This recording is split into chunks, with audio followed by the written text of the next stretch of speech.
Hello guys, welcome to my channel. I hope आप सब अच्छे होंगे। तो आइए शुरू करते हैं born by destiny not choice का नेक्स्ट पार्ट। हमने प्रीवियस पार्ट में देखा था लन वांगजी विंग के जो अपार्टमेंट है उसके बेडरूम में बंद हो गया था। अब उसके आगे विंग जिसके चेहरे पे केक लगा था और वो अब अपने अपार्टमेंट में आता है। विंग जिसके चेहरे पे बहुत ज्यादा गुस्सा था और वो सीधा अपने बेडरूम की ओर ही जा रहा था।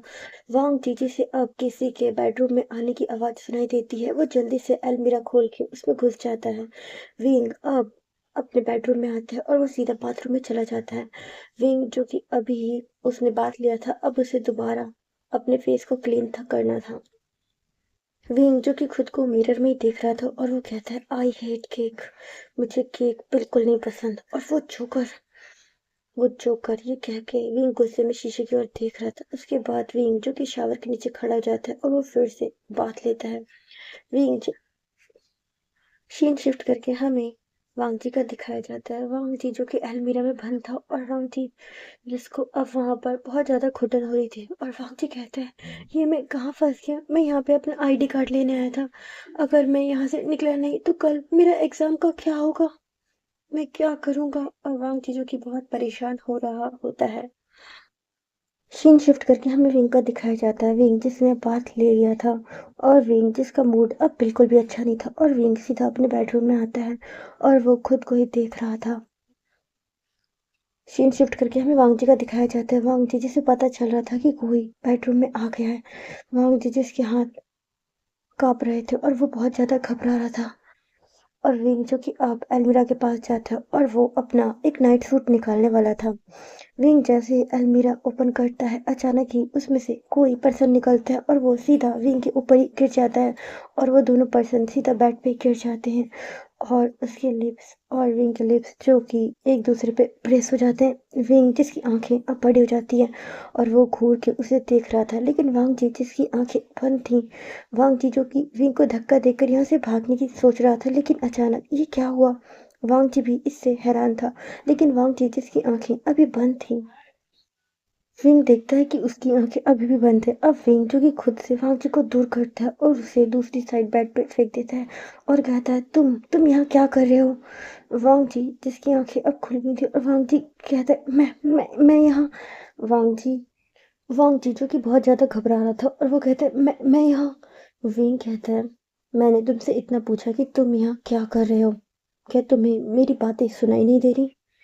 वांग जी कहते हैं मैं यहाँ अपना आईडी कार्ड लेने आया था। विंग जो कि गुस्से में वांग जी की तरफ देखते हैं और कहते हैं तुम्हारा आईडी कार्ड यहाँ क्या कर रहा है। वांग जी जो कि बस हैरानी से विंग की तरफ ही देख रहा था और वो कहता है क्या ये भूल गया कि कल क्या हुआ था। मतलब मुझे तो कुछ याद नहीं है, लेकिन क्या इसे भी कुछ याद नहीं है। विंग जो कि वांग जी को घूर रहा था और वो कहता है तुम पिज्जा डिलीवरी बॉय हो ना। वांग जी कहता है नहीं नहीं। विंग कहता है लेकिन तुम्हारी यूनिफॉर्म तो वही है। वांग जी अब खुद की तरफ देखते हैं तो हाँ, इसने पिज्जा डिलीवरी बॉय की यूनिफॉर्म पहन रखी थी। वांग जी कहता है यस सर, कल ना मैं आपके अपार्टमेंट में पिज्जा डिलीवर करने आया था और उसी समय मेरा आईडी कार्ड यहाँ गिर गया, मैं बस वही लेने आया सर। वांग जी जो कि अब उस रूम से निकलता है और अपना जो आईडी कार्ड है उसे उठाकर वो निकलने ही वाला था कि विंग वहां पर आता है और पीछे से उसकी शर्ट पकड़ लेता है नेक से और कहता है ज्यादा चालाक बनने की कोशिश मत करो। वांग जी कहते हैं सर आप ये क्या कह रहे हैं, मैं सच में यहाँ पिज्जा डिलीवर करने ही आया था और मेरा आईडी कार्ड यहाँ रह गया था। विंग जिसके चेहरे पे एक स्माइल होती है लेकिन वो स्माइल कोई नॉर्मल नहीं थी, वो थोड़ी सी इवल थी। अचानक ही विंग वांग जी को पकड़ता है और एक वॉल पे पुश करता है। वांग जी से डर जाता है और कहता है सर आप ये क्या कर रहे हैं। विंग कहता है जब मैंने पिज्जा ऑर्डर किया ही नहीं है तो तुम डिलीवर करने क्या आए हो, बताओ मुझे।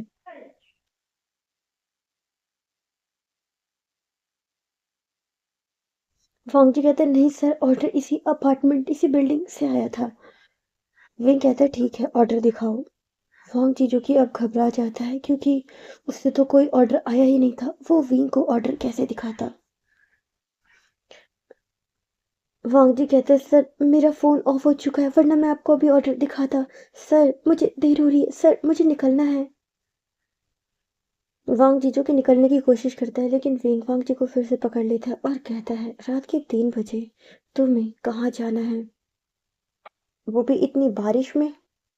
वांग जी अब देखता है विंडो की साइड तो हाँ बारिश हो रही थी। वांग जी कहता है बारिश को भी आज ही होना था, मैं क्या करूं। वो कहता है कोई बात नहीं सर, मैं चला जाऊंगा। अचानक ही वहां लाइट चली जाती है। वांग जी जो कि अंधेरे से बहुत डरता था और वो विंग से चिपक जाता है और कहता है सर लाइट ऑन करिए, सब लाइट ऑन करिए। विंग कहता है इलेक्ट्रिसिटी इज गॉन। पूरे अपार्टमेंट में जो अंधेरा छा गया था, विंग और वांगजी को कुछ भी दिखाई नहीं दे रहा था। विंग जो कि वांगजी से ही टकरा जाता है और विंग का जो फोरहेड है वो वांगजी के चिन पे लग जाता है। वांगजी कहते आह, ये सर आपने ये क्या किया, मेरा चिन। विंग कहता है तुम्हारी वजह से मेरे फोरहेड पे चोट लग गई। वांगजी कहते नहीं, आपकी वजह से मेरे चिन पे लगी है। आपका ये इतना बिल्डोजर जैसा सर मेरा पूरा मुंह ही तोड़ दिया। उसके बाद जो विंग था वो अपने बेडरूम की ओर आता है। वांग जी कहते हैं सर आप मुझे छोड़ के कहाँ जा रहे हैं, सर आप मुझे छोड़ के नहीं जा सकते। और वो भी विंग को फॉलो करने लग जाता है और वो विंग के पीछे ही भाग कर आ रहा था। वो ध्यान नहीं देता और वो फिर से विंग पे से टकरा जाता है और वो दोनों अब बेड पे गिर जाते हैं लेकिन इस बार पोजीशन उल्टी थी। विंग जो कि वांग जी के ऊपर था और वांग जी जो कि विंग के नीचे था। वांग जी जिसका हाथ विंग की चेस्ट पे था और विंग जो कि अभी अपर से मतलब शर्टलेस था। वांग जी जो अपने मन में ही ये सोच रहा था जब वो मेरे पास आता है तो मेरा दिल अपने आप ही तेजी से धड़कने लगता है, जैसे उसकी एक नज़र में ही मेरी पूरी दुनिया हो। उसके करीब आते ही दिल की धड़कनें रफ्तार पकड़ लेती हैं, जैसे हर धड़कन उसकी एक मुस्कुराहट का इंतजार कर रही है। विंग विंग कहता है ये तुम क्या कर रहे हो, तुम्हें शर्म नहीं आती, मुझे बार बार सेड्यूस करने की कोशिश कर रहे हो। मैंने जब तुमसे कहा कि मैं गे नहीं हूं तो क्या तुम्हें ये बात समझ में नहीं आती। वांगची कहते हैं सर ये आपको कोई मिसअंडरस्टैंडिंग हो गई है, सच में मेरा बैलेंस बिगड़ गया था, मैंने ये सब जानबूझ के नहीं किया सर, ये एक्सीडेंटल हुआ है सर, मेरा बिलीव कीजिए।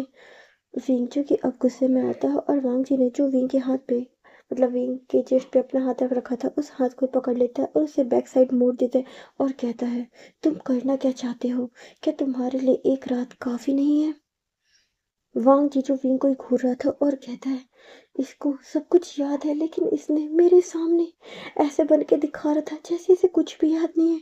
कल इसने मेरा फायदा उठाया और आज मेरे साथ ऐसा रूड बिहेवियर कर रहा है जैसे मुझे जानता ही नहीं है। वांग जी जो विंग को हैरानी से घूर रहा था और अचानक ही विंग जो कि वांग जी के लिप्स पे अपने लिप्स रख देता है और कहता है तुम यही चाहते थे ना। और वो वांग जी को बहुत रफली और पैशनेटली किस कर रहा होता है।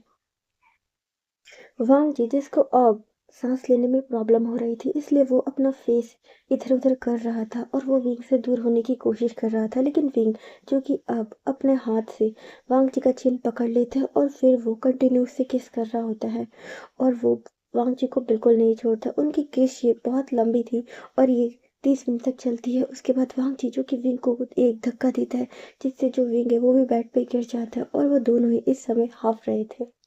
वांग जी जब गुस्से में विंग की तरफ देखता है और कहता है आप ये क्या कर रहे थे, आप आप ये क्या कर रहे थे। विंग जो कि एक इवल स्माइल करता है और कहता है तुम यही तो चाहते थे इसीलिए तो मेरे पास दोबारा आए हो। वांग जी कहता है आपको सब याद है कि कल हमारे बीच क्या हुआ था।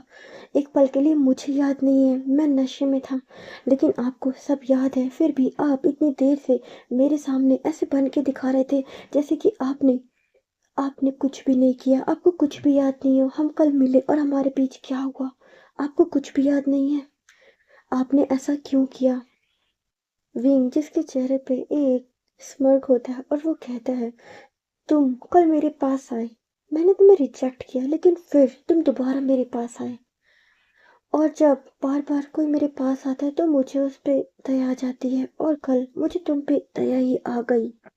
वैसे मैं अगर किसी को एक बार रिजेक्ट कर दूं तो मैं उसे कभी मुड़कर भी नहीं देखता, लेकिन मुझे पता नहीं तुम पे क्यों इतना प्यार आया और फिर हमारे बीच वो सब हो गया। वैसे भी ये सब तो तुम ही चाहते थे ना। वांग जी जो गुस्से में विंग की तरफ देख रहा होता है और कहता है, ये सब बस एक मिसअंडरस्टैंडिंग थी। मैं ड्रंक था और आपने मेरा फायदा उठाया है। विंग जो कि अब गुस्से में आ जाता है और वो कहता है, मैंने तुम्हारा फायदा नहीं उठाया, तुम खुद मेरे पास आए थे। मैंने तो तुम्हें खुद से बहुत दूर करने की कोशिश की। वांग जी कहते हैं, झूठ। आप झूठ बोल रहे हैं, आपने सिर्फ मेरा फायदा उठाया। आप आप सबको यही दिखाते हैं कि आप कितने अच्छे हैं, लेकिन आप सच में एक इविल पर्सन हैं और आप बहुत बुरे हैं। विंग कहता है, तुम्हारी हिम्मत कैसे हुई मेरे बारे में कुछ भी कहने की। मैंने अपने आप को बहुत मेहनत से बनाया है। मैं तुम्हारे जैसा स्पॉइल किड नहीं हूँ जो अपनी फैमिली को के पैसों को बस बार में उड़ाए। वांग जी कहते हैं, जब मैं आपसे बात कर रहा हूँ तो आप मेरी फैमिली पे क्यों आ रहे हैं? मैंने तो आपकी फैमिली को लेकर कुछ नहीं कहा, तो आप मेरी फैमिली को लेके कुछ भी कैसे कह सकते हैं? विंग जो कि अब बेड से उठ जाता है और वो वांग जी को भी उठाता है और वांग जी को सीधा खींच कर एक वॉल के सामने लाता है और वो उससे उस वॉल पे प्रेस करता है, उसका नेक दबाता है और कहता है, मुझे खुद से और अपनी इज्जत से बहुत ज़्यादा प्यार है। मुझे बिल्कुल नहीं पसंद कि कोई मुझ पे उंगली उठाए। मैं उस उंगली को तोड़ देता हूँ। और वो वांग जी का जो नेक है अब वो गुस्से में दबाया जा रहा था। वांग जी जिसे समझ नहीं आ रहा था कि वो अभी नॉर्मली बातें कर रहे थे, लेकिन अचानक विंग ने उसका नेक दबाना क्यों शुरू कर दिया। वांग जी जो कि विंग को हाथ से मारने लग जाता है और कहता है, छोड़ो मुझे, मुझे छोड़ो। विंग देखता है कि वांग जी को अब सांस नहीं आ रही थी, तो विंग वांग जी को छोड़ देता है और वांग जी जो कि फ्लोर पे ही गिर जाता है। वांग जी जो कि गुस्से में विंग की तरफ ही देख रहा था और वो कह रहा था, ये इंसान पूरा डेविल है। इसने खुद मेरा फायदा उठाया और आज मेरे साथ ऐसा बिहेवियर कर रहा है। इसे बिल्कुल भी शर्म नहीं आती। और वांग जी जो कि गुस्से में विंग की तरफ ही देख रहा था। फिर विंग जो कि हॉल में जाता है और वहां से वांग जी का आईडी कार्ड लेकर आता है और आकर सीधा वांग जी के फेस के ऊपर फेंकता है और कहता है, ये लो अपना आईडी कार्ड और निकलो मेरे अपार्टमेंट से। वांग जी देखता है कि हाँ, इसने अभी तो कहा था कि इतनी रात में तुम कहाँ जाओगे और अब ये मेरे साथ ऐसा बिहेवियर कर रहा है। विंग जो कि गुस्से में वांग जी की तरफ ही देखता है और कहता है, मैंने कहा मेरे अपार्टमेंट में से निकलो। और वो वांग जी को उठा देता है। वांग जी जो कि अभी तक नॉर्मल नहीं हुआ था, उसकी जो सांसें थी वो अभी भी फूल रही थी। वांग जी कहता है, एक मिनट रुकिए सर। लेकिन विंग वांग जी की कोई बात नहीं सुनता और वो उसका हाथ पकड़ता है और सीधा उसे मेन डोर की ओर लेकर आता है और सीधा डोर ओपन करता है और वांग जी को बाहर धक्का देता है और उसके आईडी कार्ड को फेंक देता है और कहता है, कभी भी दोबारा इस बिल्डिंग और मेरे अपार्टमेंट में आने की कोशिश भी मत करना। और फिर वो अपना डोर बंद कर लेता है। विंग जो कि अब सोफे में बैठ जाता है और विंग जिसे बहुत ज्यादा गुस्सा आ रहा था, विंग ने गुस्से के मारे अपनी उंगलियों की मुट्ठी बना ली थी और कहता है, उसकी हिम्मत कैसे हुई मुझ पे उंगली उठाने की। कल रात वो नशे में था, मैं तो खुद को कंट्रोल कर रहा था, उसी का कंट्रोल आउट ऑफ कंट्रोल हो गया था। मुझे अपनी रिस्पेक्ट से बहुत ज़्यादा प्यार है और मुझे बिल्कुल भी नहीं पसंद कि कोई मुझे डिसरिस्पेक्ट करे। सामने ही टेबल पे एक ग्लास रखा था जिसमें वाइन रखी थी। विंग उसकी एक जिप लेता है, उसके बाद गुस्से में उस ग्लास को तोड़ देता है और कहता है, मुझे बिल्कुल नहीं पसंद कि कोई मुझसे बदतमीजी करे, बिल्कुल नहीं। और विंग जिसके हाथों में अब खून निकल रहा था क्योंकि कांच चुभ चुका था उसके हाथों में, सीन शिफ्ट करके हमें वांग जी का दिखाया जाता है। वांग जी जो रात के 3 बजे रोड पे ऐसे जा रहा था। वांग जी जिसकी आंखों में आंसू थे और बारिश की वजह से वो आंसू बारिश में मिक्स हो गए थे। वांग जी जो रोता है उसके हाथ में उसका आईडी कार्ड था। वांग जी कहता है, मुझसे आज तक किसी ने ऐसे बात नहीं करी। मैंने भी उसके साथ कोई बदतमीजी नहीं करी थी, लेकिन उसने मेरे साथ किया। उसने मेरे साथ बदतमीजी की। उसने कल खुद मेरा फायदा उठाया था और आज मेरे सामने ऐसे बन के दिखा रहा था, जबकि वो सब कुछ जानता था। वो जानता था कि कल हमारे बीच क्या हुआ था और मैंने उस पे उंगली नहीं उठाई। उसने खुद मुझ पे उंगली उठाई। मानता हूँ मैं स्पॉइल किड हूँ, लेकिन उसे मेरी फैमिली पे जाने की क्या जरूरत थी। मैं अपने बाबा के पैसे इस्तेमाल करता हूँ, अभी मैं कमाता थोड़ी ना हूँ। जब जब मैं कमाऊंगा तो मैं खुद का इस्तेमाल करूंगा ना। उसे उसे मुझे ऐसे बोलने की क्या जरूरत थी। वो खुद इतना बड़ा है तो वो अपना बिजनेस संभालता है, लेकिन मैं तो अभी इतना बड़ा नहीं हूं ना। और वैसे भी मैं बहुत रिच हूँ, उसे अभी पता नहीं है, मुझे कमाने की ज़रूरत नहीं है। मेरे बाबा मुझसे बहुत प्यार करते हैं और मैं बहुत रिच हूँ, मुझे कमाने की ज़रूरत नहीं है। और वांग जी जो कि खुद में ऐसे बड़बड़ाते हुए जा रहा था बारिश में भीगता हुए। वांग जी जो कि था एक स्पॉइल किड, लेकिन वो दिल से बहुत ज़्यादा मासूम था। वो अपने पापा की पैसों पे ऐश करता था, लेकिन वो दिल का बहुत अच्छा था, वो कभी किसी का दिल नहीं दुखाता था। वांग जी जो नटखट था, मासूम था, लेकिन वो कभी किसी को हर्ट नहीं करता था, उसने कभी किसी का दिल नहीं दुखाया। वांग जी जो चाइना के मशहूर पॉलिटिशियन का बेटा था और वो अकेला था, उसे बचपन से हर चीज़ मिली थी जो चाहिए थी, तो इसीलिए उसे कभी मेहनत करनी नहीं पड़ी। लेकिन वांग जी जो कि चीज़ें बर्बाद करता है, लेकिन ऐसा नहीं है कि वो किसी को परेशान करे, वो किसी को परेशान नहीं करता, वो खुद को ही परेशान करता है कभी कभी।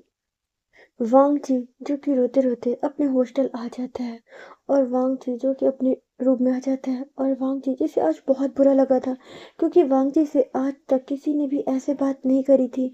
वांग जी से हर कोई बहुत पोलाइटली और बहुत अच्छे से बात करता था, और वांग जी भी सबसे।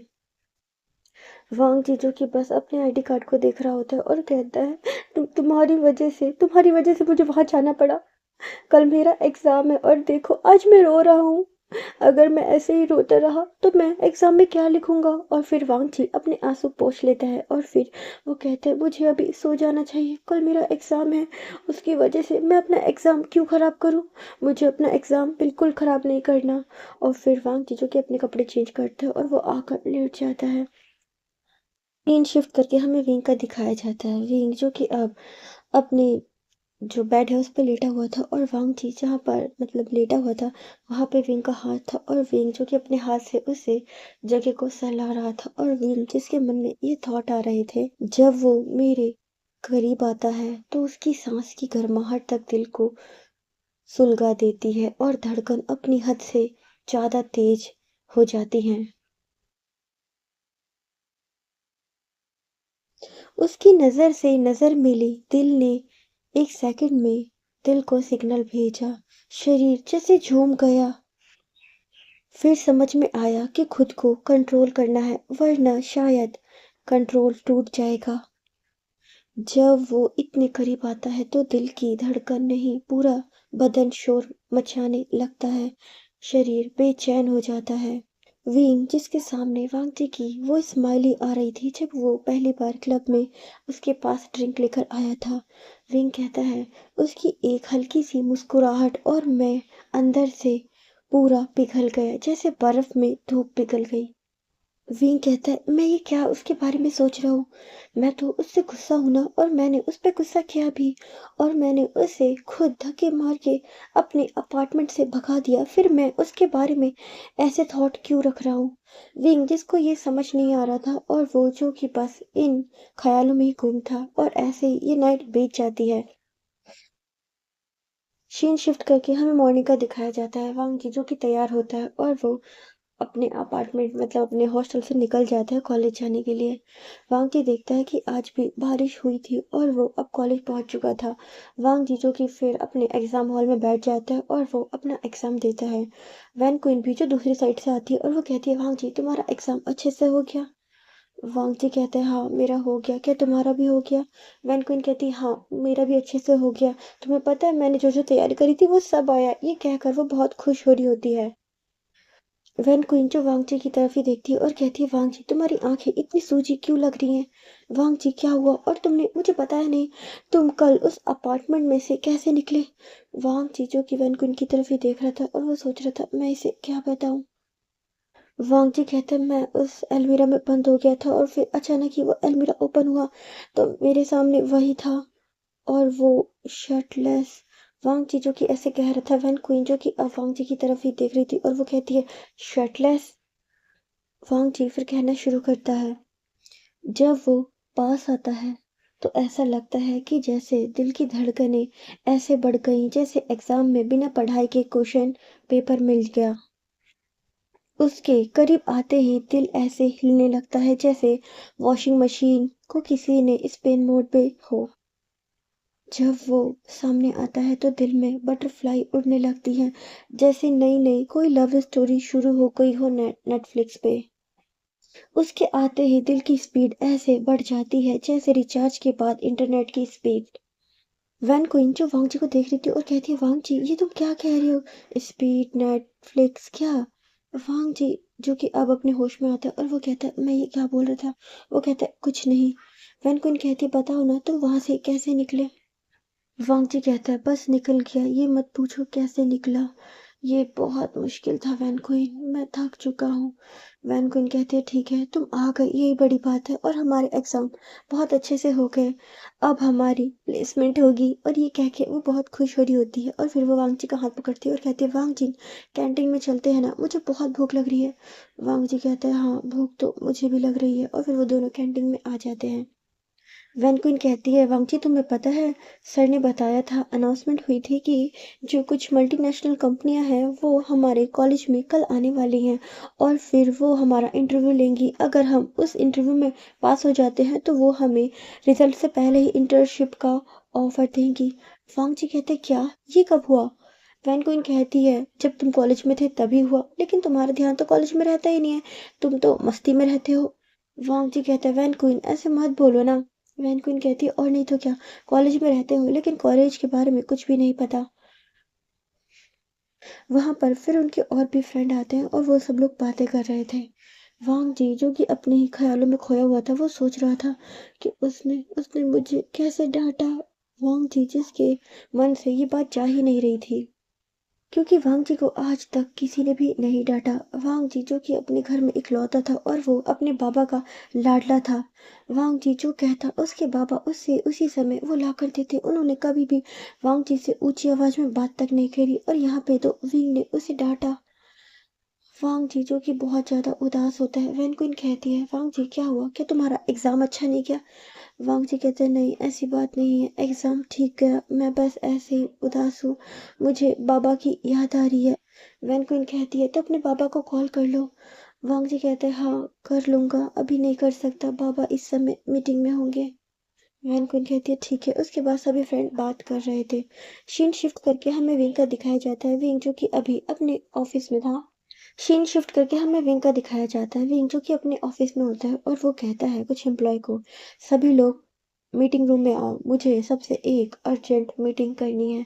सब बोलते यस बॉस, और थोड़ी देर बाद हमें मीटिंग का दिखाया जाता है। विंग जो कि अपने सारे एम्प्लॉय को कहता है, जल्दी आके बैठिए, मीटिंग स्टार्ट होने में सिर्फ 2 मिनट बाकी हैं। सब लोग जो कि विंग की तरफ ही देख रहे थे वो देखते हैं कि उनका जो बॉस है वो कितना ज़्यादा खड़ूस है। वो कभी भी अपने एम्प्लॉय से मतलब प्यार से पोलाइट से तो बात करता ही नहीं है, हमेशा एरोगेंट तरीके से।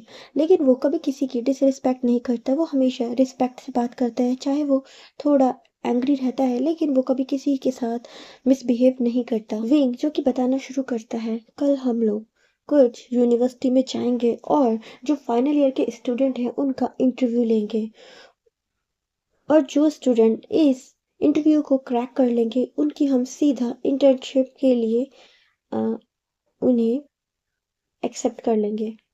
उन्हीं एम्प्लॉय में से एक एम्प्लॉय खड़ा होता है और कहता है, लेकिन बॉस अभी उनका रिजल्ट नहीं आया, उससे पहले ही हम उन्हें सिलेक्ट कर लेंगे और इंटर्नशिप के लिए मतलब ले लेंगे। विंग कहते हैं, हाँ मुझे रिजल्ट पे कोई खास बिलीव नहीं है, मैं इंसान की क्वालिटी और उसके अनुभव पे ही भरोसा करता हूँ। अगर किसी के मार्क्स कम भी आते हैं लेकिन उसमें क्वालिटी है तो मुझे कोई प्रॉब्लम नहीं है, वो मेरी कंपनी में वर्क कर सकता है। मैं एक्सपीरियंस पे इन सब चीज़ों पे बिलीव करता हूँ, नंबर्स पे मुझे कोई खास बिलीव नहीं है और ना ही मुझे इनसे फ़र्क पड़ता है। तो मैं आपको बता देता हूँ, आप सब लोगों को इंटरव्यू के लिए जो क्वेश्चंस हैं उनको सिलेक्ट करना है और एक अच्छा सा इंटरव्यू तैयार करना है जो कि कल हम उन स्टूडेंट से पूछेंगे। उसके बाद सारे एम्प्लॉय कहते हैं यस बॉस। उसके बाद विंग जो कि उस मीटिंग रूम से निकल जाता है। विंग के जाने के बाद जो सारे एम्प्लॉय थे वो आपस में बात करते हैं और कहते हैं, चाहे हमारे बॉस बहुत ज़्यादा खड़ूस हैं लेकिन काम के मामले में इन्हें कोई टक्कर नहीं दे सकता। सर बहुत ज़्यादा अपने काम में स्पेशलिस्ट हैं और उन्हें अच्छे एम्प्लॉय की और अच्छे स्टूडेंट दोनों की खबर बहुत अच्छे से है। ये कहकर वो दोनों मतलब एम्प्लॉय आपस में बात कर रहे थे। सीन शिफ्ट करके हमें विंग के केबिन का दिखाया जाता है। विंग जो कि अपने केबिन में ही बैठा था और वो सोच रहा था। उसके सामने वांग जी का वही फेस आ रहा था कि वांग जी कह रहा था, आपने मेरा फायदा उठाया है, आपने फायदा उठाया है।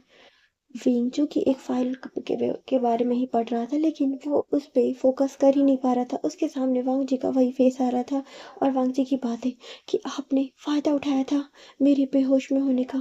विंग जो कि अब गुस्से में आता है और वो उस फाइल को फ्लोर पे फेंकता है और कहता है, मैंने कभी किसी का फायदा नहीं उठाया। और विंग जो कि गुस्से में अपने दांत पीस लेता है और कहता है, ऐसे बॉयज ऐसे बॉय मुझे बिल्कुल नहीं पसंद। Spoil kid.